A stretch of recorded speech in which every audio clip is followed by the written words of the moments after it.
오늘은 우리 주님께서 주신 말씀 히브리서 10장 23절로 25절의 말씀을 본문으로 해서 소망의 성도라고 하는 제목으로 하나님의 말씀을 드리려고 합니다. 오늘날 살아가고 있는 많은 사람들은 미래에 대한 불확실성, 불안, 걱정, 초조함 속에서 살아가고 있습니다. 풍요로운 것 같지만 경제적으로 어려움이 있습니다. 겉으로 보기에는 멀쩡하고 건강한 것처럼 보이지만 다 속으로는 건강의 문제가 심각합니다. 그리고 또 사람과 사람들 사이에서도 요즘에 터놓고 흉금을 털어놓고 말할 수 있을 정도로 이렇게 사회가 좋은 인간관계를 맺고 살아가는 그런 관계가 아닙니다. 인간관계에 지금 갈등의 문제가 심각한 상태에 와 있습니다. 예측할 수 없는 이 세상의 변화 속에서 우리는 어떻게 그러면 살아야 되냐. 우리 문제는 근본적으로 해결되지 않습니다. 생각하면 생각할수록 더 얽힙니다. 경제적인 상황은 더 어려워집니다. 건강의 문제가 더 심각해집니다. 인간관계의 갈등의 문제도 더 심각해집니다. 회복할 수 없을 정도로 더 악화 일로에 있는 것입니다. 이럴 때일수록 신실하신 우리 주 하나님을 붙잡고 살아가는 자세가 중요합니다. 세상은 변해도 하나님은, 우리 주님은 변하지 않습니다. 하나님께서 우리에게 주신 이 말씀은 변하지 않습니다. 변하지 않고 세상의 것에 연연하지 않고 우리 주님께 소망을 두고 살아가는 우리 성도님들에게는 우리 주님께서 건강을 보장하십니다. 경제적인 문제를 해결해 주십니다. 얽힌 인간관계를 부드럽게 우리 주님께서 해결해 주십니다. 소망을 품고 살아갈 수 있도록 우리를 인도해 주십니다. 우리 주님, 소망이신 우리 주님을 붙잡고 멋지게 살아가는 성도님들이 되실 수 있기를 주님의 이름으로 축원해 드립니다. 첫 번째입니다. 첫 번째는 성도는 소망을 굳게 잡아야 됩니다. 성도는 소망을 굳게 잡아야 됩니다. 라고 말씀하고 있습니다. 23절을 읽어주시기 바랍니다. 또 약속하신 이는 미쁘시니 우리가 믿는 도리의 소망을 움직이지 말며 굳게 잡고. 약속하시는 이는 하나님이십니다. 우리 주님이십니다. 주님은 미쁘시다라고 말하고 있습니다. 미쁘신 우리 주님을 우리가 끝까지 신뢰해야 됩니다. 하나님의 약속은 신실하심으로 어김이 없습니다. 1.1획도 오차가 없습니다. 우리 주님은 중간에 변개하지 않습니다. 약속은 그대로 이루어집니다. 우리 주님께서는 시간이 조금 더디더라도 그 약속을 이루시는 분이다 라고 말씀하십니다. 우리 주님께서는 아브라함을 갈대아 우르에서 부르셨습니다. 그리고 2000km가 넘는 그 가나안 땅으로 들어가게 만들어 주셨습니다. 젖과 꿀이 흐르는 가나안 땅으로 들어갔는데 그러면 그곳에서 바로 축복이 이루어졌습니까? 바다의 모래알처럼 하늘의 별처럼 많은 자손들을 주셨습니까? 시간이 많이 흘렀습니다. 우리 주님은 약속하신 바를 지키십니다. 아브라함에게 우리 주님께서는 아들을 주겠다라고 말씀하셨습니다. 그런데 인간적으로 보면은 아브라함은 그런 사람이었습니다. 그럼에도 불구하고 하나님께서는 바로 아들을 주시겠다고 말씀하셨는데 시간이 흐름에 따라서 100세가 되었을 때 아들을 주셨습니다. 약속한 대로. 우리 주님은 신실하신 분이시기 때문에 반드시 약속을 지키시는 분이다 라는 것입니다. 민수기 23장 19절에 보면은 하나님은 사람이 아니시니 거짓말을 하지 않으시고 인생이 아니시니 후회가 없으시도다. 어찌 그 말씀하신 바를 행하지 아니하시며 하신 말씀을 실행하지 아니하시랴.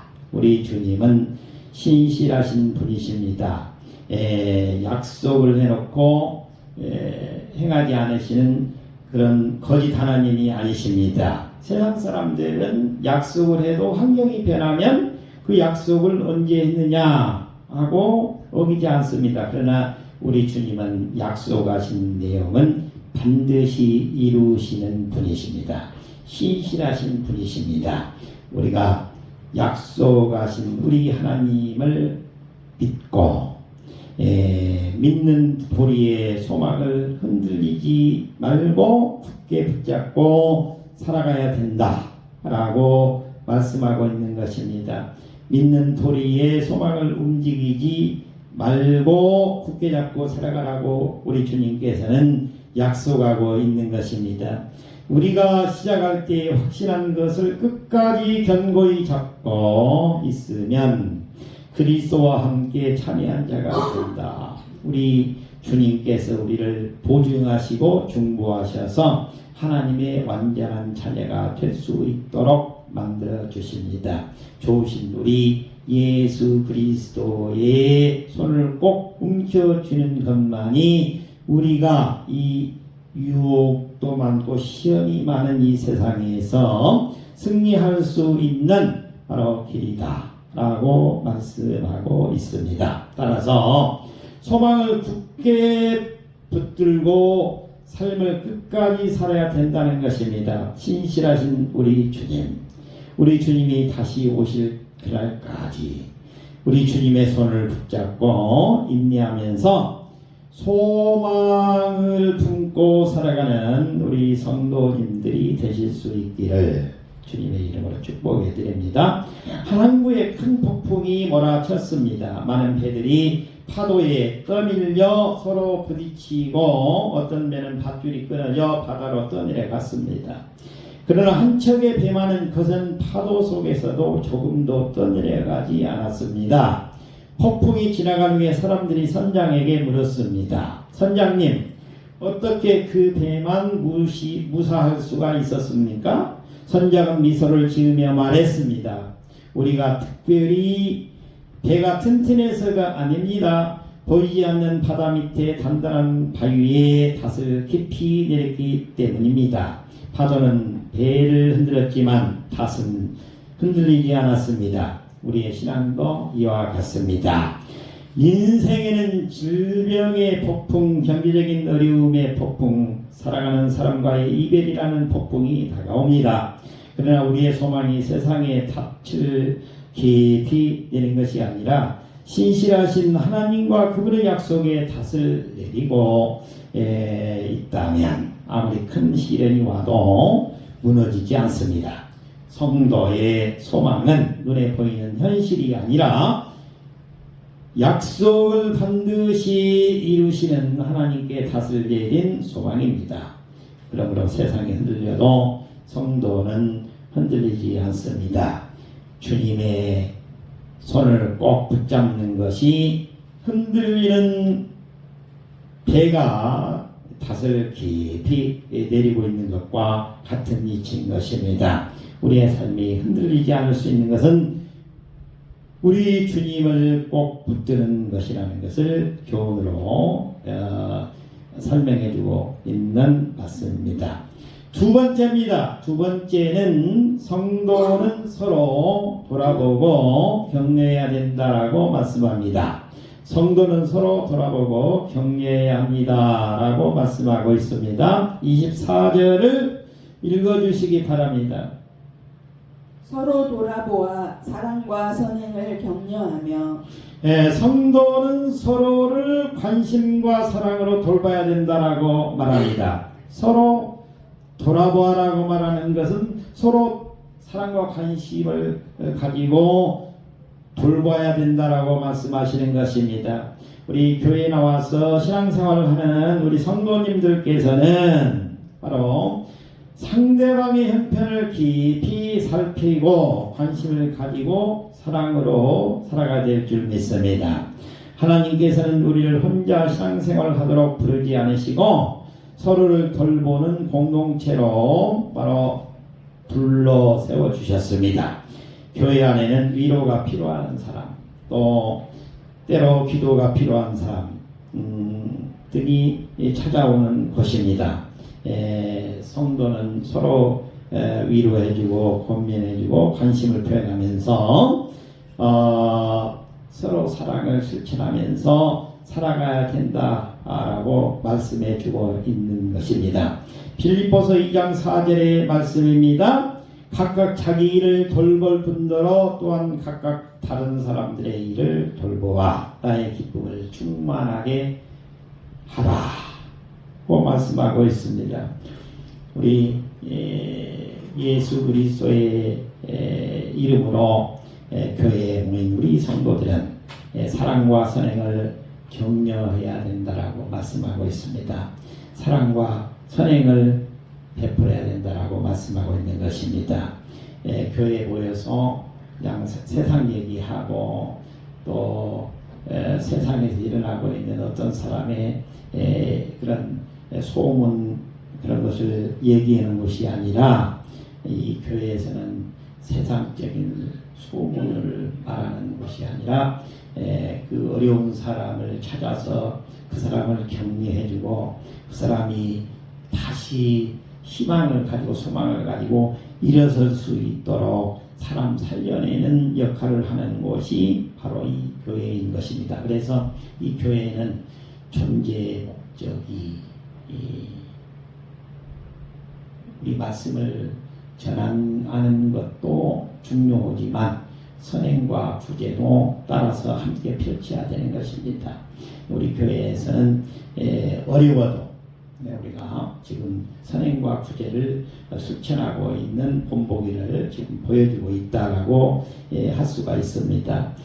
교회 안에서 모여 있는 우리 성도들은 에베소서 4장 29절의 말씀을 빌어 전하면 무릇 더러운 말은 너희 입 밖에도 내지 말고 오직 덕을 세우는 데 소용되는 대로 선한 말을 하여 듣는 자들에게 은혜를 끼치게 하라. 교회 안에서 막 세상적인 얘기하고 세상에 떠돌아다니는 소문 얘기하고 또 좋지 않은 말을 하고 하는 것보다는 바로 교회에서는 서로를 격려해주고 서로 소용되는데 필요한 선한 말을 해서 바로 예수 그리스도 은혜 안에서 하나님의 은혜 안에서 어려운 사람이 힘을 얻어서 일어설 수 있도록 해주는 역할이 중요하다는 것입니다. 성도들은 함께 믿음의 공동체를 이루어가야 된다라고 말씀하고 있는 것입니다. 성도들이 함께 사랑하고 또 함께 격려하고 함께 믿음을 지켜가는 신앙생활이야말로 교회의 존재 목적이라고 할 수 있습니다. 그 교회 안에 기쁨이 있고 성김이 있고 하나님을 향한 또 아름다운 멋진 열매들이 맺혀지게 되는 것입니다. 전도서 4장 9절로 10절의 말씀을 보면 두 사람이 한 사람보다 나음은 그들이 수고함으로 좋은 상을 얻을 것입니다. 혹시 그들이 넘어지면 하나가 그 동물을 붙들어 일으키려니와 홀로 있어 넘어지고 붙들어 일으킬 자가 없는 자에게는 화가 있으리라. 눈이 많이 내린 겨울날 한 노인이 빙판길에서 미끄러져 일어나지 못하고 있었습니다. 많은 사람들이 지나쳤지만 한 청년이 다가와 손을 내밀어 노인을 일으켜 세워드렸습니다. 노인은 청년의 손을 꼭 잡으며 말했습니다. 고맙습니다. 당신의 손이 나를 일으킨 것이 아니라 당신의 따뜻한 마음이 나를 일으켜 주었습니다. 작은 도움과 따뜻한 관심이 한 사람에게는 큰 힘이 되었던 것입니다.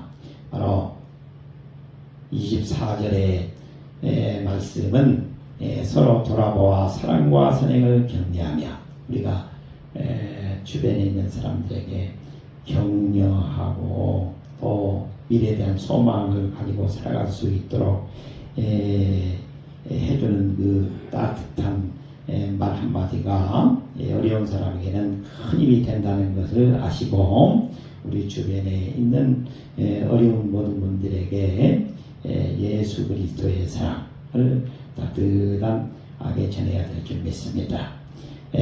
마무리하겠습니다. 세 번째입니다. 세 번째는 성도는 모이기에 힘써야 된다라고 말씀하고 있습니다. 성도는 모이기에 힘써야 된다라고 말씀하고 있습니다. 25절을 읽어주시기 바랍니다. 모이기를 패하는 어떤 사람들의 습관과 같이 하지 말고 오직 권하여 그 날이 가까움을 볼수록 더욱 그리하자. 모이기를 패하는 어떤 사람들의 습관과 같이 하지 말고 모이기를 패하는 사람들은 예수를 믿지 않는 사람들이죠. 교회에 다니지 않는 사람들이라고 할 수 있죠. 이방인들, 세상 사람들 있죠. 교회에서 모이기를 힘써야 된다. 성도는 이렇게 예배 모임을 소중히 여길 줄 알아야 된다라고 말씀하고 있습니다. 초대교회 성도들은 그 가혹한 박해와 어려움 속에서도 모이기를 즐겨 했습니다. 절대 모이는 것을 포기하지 않았습니다. 생명을 걸어놓고 교회에 나왔습니다. 그게 우리의 지금 신앙의 전통이 돼서 여기까지 내려오고 있는 것입니다. 우리가 예배에는 반드시 참석해야 될 줄 믿습니다. 그래서 우리 하나님의 말씀을 드려야 됩니다. 우리 주님이 주시는 말씀을 듣고 또 한 주간 영의 양식이 될 수 있도록 해서 그 말씀을 붙잡고 살아가야 될 줄 믿습니다. 말씀이 하나님이십니다. 말씀이 예수님이십니다. 말씀이 주님입니다. 말씀으로 승리할 수 있도록 우리 주님께서 인도해 주실 줄 믿습니다. 사도행전 2장 46절 27절을 보면 날마다 마음을 같이하여 성전에 모이기를 힘쓰고 집에서 떡을 떼며 기쁨과 순전한 마음으로 음식을 먹고 하나님을 찬미하며 또 온 백성에게 칭송을 받으니 주께서 구원받은 사람을 날마다 더하게 하시니라. 자주 모이기를 힘썼다는 것입니다. 초대교회 성도님들은 사도행전 2장 46절의 말씀을 보면 날마다 모였다는 걸 알 수가 있습니다. 요즘에 이제 시대가 변해서 날마다 모이는 것이 힘들지요. 주일에 이렇게 예배 드리는 예배를 드리고 있는데 주일 예배는 빠지지 말고 꼭 참석해야 될 줄 믿습니다. 그래서 주님이 주시는 말씀을 실천하면서 살아갈 수 있도록 하는 자세가 중요한 것이죠. 성도는 함께 모여서 서로 권면할 걸 권면하고 위로해줄 걸 위로하고 격려해주고 서로 믿음을 세워주는 역할을 해야 된다는 것입니다. 그러면 우리 주님이 좋아하십니다. 그리고 모이면 서로 기도하고 권면하여 믿음을 지켜가도록 해서 교회를 단단히 멋지게 세워야 된다고 말씀하고 있는데 히브리서 3장 13절에 보면 오늘이라 일컫는 동안에 매일 서로 권면하여 너희 중에 누구든지 죄 의혹으로 완고하게 되지 않도록 하라. 우리가 모여서 예배드리고 찬송드리고 기도하고 하는 일들은 다 살리는 일하고 관계가 있습니다. 누구를 편애하고 갈등을 만들고 싸우고 뭐 그런 것이 아니죠. 서로 격려하고 위로하고 힘을 북돋아주고 또 미래에 대한 소망을 가지고 살아갈 수 있도록 만들어주는 역할을 하고 있는 것입니다. 그래서 성도는 함께 모여서 서로 권면해야 된다라고 말씀하고 있습니다. 그리고 교회에서 이렇게 모여서 예배드리는 것을 소중하게 생각해야 된다라고 말씀하고 있는 것입니다. 그리고 마지막으로 그날이 가까움을 볼수록 그리하자. 그날이라는 것은 주님이 재림하는 날을 의미하고 있습니다. 주님의 재림이 가까울수록 더욱 모이기에 힘써야 된다. 모이는 것을 적게 하면 안 되고 더욱더 모이기를 더 즐겨하고 많이 모여서 주님을 우리가 예배하고 주님의 말씀을 듣고 우리 주님은 어떻게 또 공생애를 사셨는가를 우리가 또 이야기를 나누면서 교회 안에서 서로 권면하고 위로하고 또 신앙을 세워가는 자세가 필요하다는 것을 말씀하고 있습니다. 모이기를 피하는 어떤 사람들의 습관과 같이 하지 말고 오직 권하여 그날이 가까움을 볼수록 더욱 그리하자. 더욱 그리하자는 것은 교회에 모여서 우리가 더 예배도 더 많이 드리고 서로 권면하는 시간도 많이 갖고 하자는 것입니다. 아궁이에 타고 있는 숯 한 덩이를 밖으로 꺼내놓으면 얼마 지나지 않아서 불이 꺼지고 차갑게 식어버립니다. 그러나 다시 불 가운데 넣으면 다른 숯불과 함께 금세 붉게 달아오릅니다. 신앙도 이와 같습니다. 혼자 있으면 믿음이 쉽게 식어지지만 예배와 교회의 모임 가운데 함께할 때 믿음은 더 뜨거워지고 힘을 얻게 됩니다. 우리가 보고 있는 히브리서 10장 25절은 모이기를 패하는 어떤 사람들의 습관과 같이 하지 말고 오직 권면하여 그날이 가까움을 볼수록 더욱 그리하자라고 권면하고 있습니다. 성도는 예배와 교회의 모임을 소중히 여기면서 함께 하나님을 예배하고 서로 권면할 때 믿음이 더욱 굳건해진다는 것을 우리가 기억해야 됩니다. 우리 주님께서 우리의 생활을 인도해 주십니다. 우리 주님께서 소망 가운데 예수 그리스도의 손을 잡고 우리 주님이 주신 말씀으로 등불 삼아서 이 세상을 살아가라고 권면하고 있습니다. 우리에게 오늘 권면해 주시는 말씀, 첫째 믿는 도리의 소망을 굳게 붙들어야 된다라고 말씀하고 있습니다. 두 번째는 성도는 서로 돌아보고 격려해야 된다라고 말씀하고 있습니다. 세 번째는 성도는 모이기에 더욱 힘써야 된다. 그래서 서로 위로하고 권면하고 소망을 북돋아주고 그래서 아름다운 교제가 이루어질 수 있도록 해서 아름다운 교회가 세워지도록 해야 된다라고 우리 주님께서는 우리에게 말씀해 주고 있습니다. 소망을 품고 살아가시는 우리 복된 성도님들이 다 되실 수 있기를 주님의 이름으로 축복해 드립니다. 기도하겠습니다.